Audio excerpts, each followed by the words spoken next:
So friends, இதுதான் இதோட final view. ஃபுல்லாக செட் பண்ணிட்டோம். இதுதான் வந்து இக்னிஷன் சுவிட்சு. இதில் வந்து 2 ஒயர் இருக்குது பார்த்தீங்களா. சாவியை போட்ட உடனே இங்கே வந்து ஆன் ஆகிடும். எக்ஸ்ட்ரா வைப்ரேஷன்ஸ் ஒன்றும் கிடையாது, எக்ஸ்ட்ரா சவுண்ட்ஸ் ஒன்றும் கிடையாது.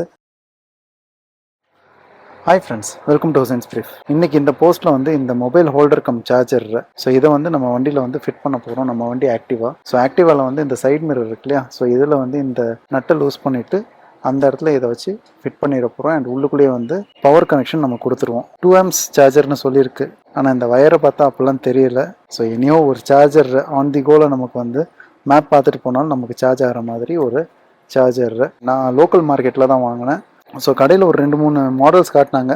ஸோ இதை பர்டிகுலராக வாங்குறதுக்கு ரீசன் என்னென்னா, ஃபஸ்ட் திங்கு இதில் சார்ஜர் வந்துடுது. செகண்ட் திங் வந்து இது கொஞ்சம் செக்யூர்டாக இருந்துச்சு. ஹைவேல போயிட்டு இருக்கும்போது வண்டியோட வைப்ரேஷன்னு, அதே மாதிரி இந்த காற்று, இதனால் பார்த்தீங்க அப்படின்னா இது கொஞ்சம் கொஞ்சமாக லூஸ் ஆகி கீழே மொபைல் விழுகிறதுக்கான சான்சஸ் இருக்குது. ஸோ இந்த லாக்கை நம்ம ஓப்பன் பண்ணுறது மூலமாக இது அப்படி வித்து வந்து பெருசாகிட்டே இருக்கும்.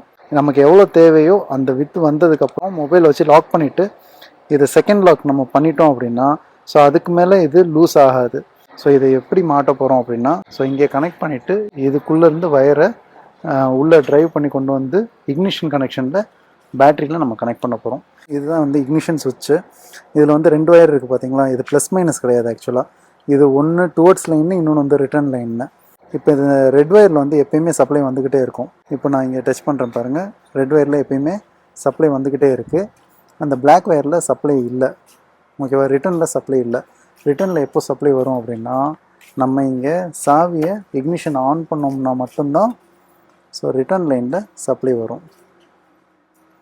ஓகேவா. நெகட்டிவ் வந்து டேரெக்டாக பேட்டரியிலையும், பாசிட்டிவ் வந்து இக்னிஷன் லைனில் கட் பண்ணாமல் உள்ள அந்த கனெக்டரில் இன்சர்ட் மட்டும் பண்ணி டைட் பண்ணிட்டேன். ஸோ தட் நாளைக்கு தேவையில்லைன்னா இதை கலட்டிக்கலாம், இல்லை வேறு கனெக்ஷன் கொடுக்குறதுனாலும் பிரச்சனை இல்லை. நம்ம கனெக்ஷனை கட் பண்ணவே இல்லை. ஸோ ஃப்ரெண்ட்ஸ், இதுதான் இதோட ஃபைனல் வியூ. ஃபுல்லாக செட் பண்ணிட்டோம். ஓகேவா. ரோட் டெஸ்ட் எடுத்து பார்த்தேன். ரோட் டெஸ்ட்டில் சூப்பராக இருந்துச்சு. எக்ஸ்ட்ரா வைப்ரேஷன்ஸ் ஒன்றும் கிடையாது, எக்ஸ்ட்ரா சவுண்ட்ஸ் ஒன்றும் கிடையாது. வண்டியோட வைப்ரேஷன் மட்டும்தான் இருந்துச்சு. மற்றபடி இது நல்லா ஸ்டர்டியாக தான் இருந்துச்சு. நான் சொன்ன மாதிரி அடிஷ்னல் செக்யூரிட்டி இங்கே இருக்கிறதுனால இது ஸ்க்ரூவோ அன்ஸ்க்ரூவோ ஆகாது. சுத்தமாக எவ்வளோ வைப்ரேஷன் ஆனாலும் கீழே விழுகாமல் இருக்கும். இதை ஆன் பண்ணி காட்டுறேன் பாருங்கள். சாவியை போட்ட உடனே இங்கே வந்து ஆன் ஆகிடும். தெரியுதுங்களா. ஸோ ஆன் ஆகிடுச்சு. அதே மாதிரி நம்ம இக்னிஷன் ஆஃப் பண்ண உடனே ஆஃப் ஆகிடும். சாவி போட்ட உடனே ஆன் ஆகிடும். இதுக்கு செப்பரேட்டாக ஸ்விட்செல்லாம் வைக்கல. எனக்கு ரொம்ப பிடிச்சிருக்கு, நல்லா இருக்குது இந்த ப்ராடக்ட். தேங்க்ஸ் ஃபார் வாட்சிங். Have a great day. Bye.